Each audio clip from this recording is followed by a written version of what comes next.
Hello friends, நம்ம இன்றைக்கி என்ன பண்ண போகிறோம்னா கீரை ஈரல் தான் பண்ண போகிறோம். அதுக்கு முன்னாடி சேனலுக்கு சப்ஸ்கிரைப் பண்ணாதவங்களாம் சப்ஸ்கிரைப் பண்ணிக்கோங்க. இதுதான் எங்கள் அம்மா முதல்ல பண்ண போகிறாங்க. அதனால க்ரீன் கலர்லேருந்து ஆரம்பிக்கிறாங்க. இப்போ நம்ம கீரை ஈரல் எப்படி பண்ணலான்னு, வெஜ் ஈரல் அதை சொல்லுவோம், எப்படி பண்ணலான்னு பார்த்துருவோம். முதல்ல அரைக்கட்டு கீரையை ஒரு கட்டு கீரையை முதல்ல நம்ம அரை கப் தண்ணி ஊற்றி வேக வச்சுக்கிட்டு 5 மினிட்ஸ் வேக வச்சுக்கணும். அப்புறம் கீரையை நம்ம வடிகட்டி மிக்சியில் போட்டு அரைக்கணும். இப்போ வடிகட்டிடலாம். இப்போ கீரையை நல்லா ஃபைன் பேஸ்ட்டாக அரைச்சிக்கிட்டேன். வானொலியில் இப்போ கொஞ்சமாக 1 ஸ்பூன் ஜீரகம், 2 ஸ்பூன் மல்லி போட்டுக்கலாம். நெக்ஸ்ட் 2 வரமிளகாய் போட்டுக்கலாம். இப்போ கருவேப்பிலை போட்டு நல்லா அதை வறுத்துக்கணும். ஒரு 3 மினிட்ஸ் நல்லா கறியை வாசனை வடித்தோடனே ஆஃப் பண்ணிடலாம். இப்போ நல்லா கொஞ்ச நேரம் வறுத்துக்கிட்டு இப்போ ஸ்டவ் ஆஃப் பண்ணி தனி பிளேட்டில் ட்ரான்ஸ்ஃபர் பண்ணிவிட்டு மிக்சியில் போட்டு நல்லா ஃபைனாக அரைச்சிக்கணும்.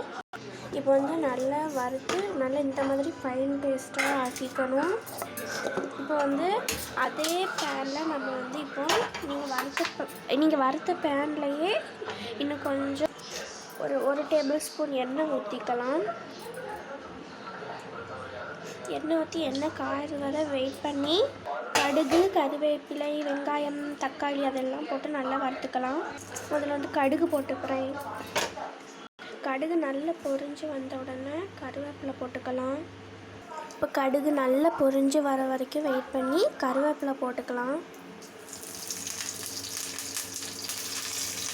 ஒரு ஆனியன் போட்டுக்கோங்க. ஒரு பல்லாரி போட்டு நல்லா பொன்னிறமாக வர்றது வரைக்கும் வெயிட் பண்ணி வறுத்துக்கணும். அப்புறம் கொஞ்சமாக வெங்காயம் நல்லா பொன்னிறமாக வந்த பிறகு நல்லா ஒரு தக்காளி சேர்த்துக்கணும். ஒரு தக்காளி போட்டு நல்லா வெங்காயம், தக்காளி எல்லாம் பொன்னிறமாக வறுத்த வரைக்கும் நல்லா வறுத்துக்கணும். தேவையான அளவு உப்பு, அப்புறம் கொஞ்சமாக கரம் மசாலா சேர்த்துட்டு நல்லா கிண்டிக்கோங்க. இந்த மாதிரி கலரில் வரணும். இந்த மாதிரி பொன்னிறமாக வந்த உடனே நம்ம இப்போ பொன்னிறமாக வந்தோடனே நம்ம அரைச்சி வச்ச ஒரு பொடி அரைச்சி வச்சோம்னா அந்த பொடியை இது கூட சேர்த்துக்கலாம். சேர்த்து நல்லா வரட்டிக்கணும். அதை நல்லா வறுத்து வச்சோன்னா நம்ம அரை கப் தண்ணி ஊற்றிக்கணும். தண்ணி ஊற்ற பிறகு அது கொஞ்சம் வற்றின உடனே நம்ம இறக்கிடலாம்.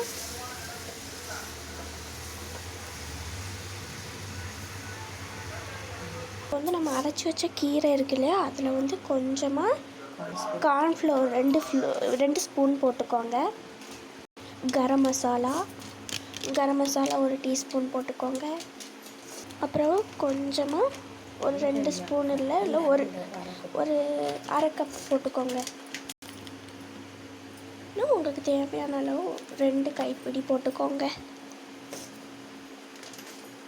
தேவையான அளவு உப்பு போட்டுக்கணும். நல்லா கிண்டிக்கலாம்.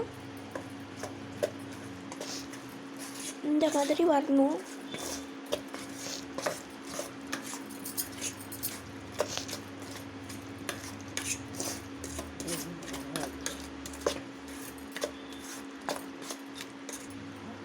இப்போ இந்த மாதிரி இதில் மூடி வச்சுக்கோங்க. ஒரு பிளேட்டில் கொஞ்சமாக எண்ணெய் தடவிக்கோங்க. தேவையான அளவு எண்ணெய். அப்போ தான் அது ஒட்டாமல் வரும் நம்மளுக்கு.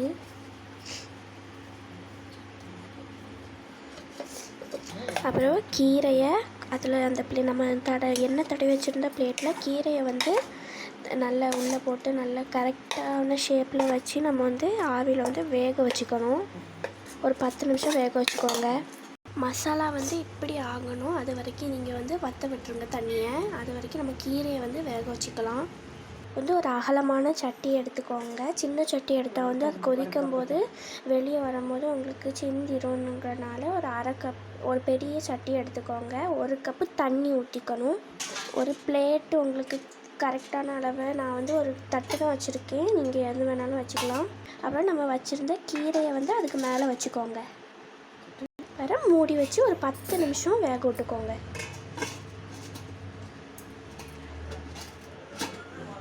ஒரு 10 நிமிஷம் ஆயிடுச்சு. இப்போ வந்து நம்ம வந்து எடுத்துடலாம். நான் வந்து ஏன் இட்லியில் கொப்பரையில் வச்சேன்னா அதில் வந்து வச்சு ரொம்ப வேகவே இல்லை. நீங்கள் வந்து இதில் வச்சுருங்க. ஒரு 10 நிமிஷம் ஆயிடுச்சு. இப்போ எடுக்கலாம். ஓகே, இப்போ வந்து நம்ம வந்து செஞ்சு வச்சுருந்த மசாலா இருக்குல்ல, அதில் வந்து இஞ்சியும் பூண்டையும் நம்ம வந்து போட்டு நல்லா கிளறி விட்டுக்கோங்க. நம்ம செஞ்ச கீரை வந்து நல்லா இருக்குது. இதை வந்து மசாலாவை ரெடி பண்ணிவிட்டு இதை வந்து கூட போட்டுக்கலாம். கட் பண்ணி வச்சுருந்த கீரையை இது கூட சேர்த்துக்கணும். சேர்த்து நல்லா கிண்டிக்கோங்க. அது மசாலா உள்ளே இறங்குறது வரைக்கும் நல்லா கிண்டிக்கணும். ஒரு 2 மினிட்ஸ் கிண்டிக்கோங்க.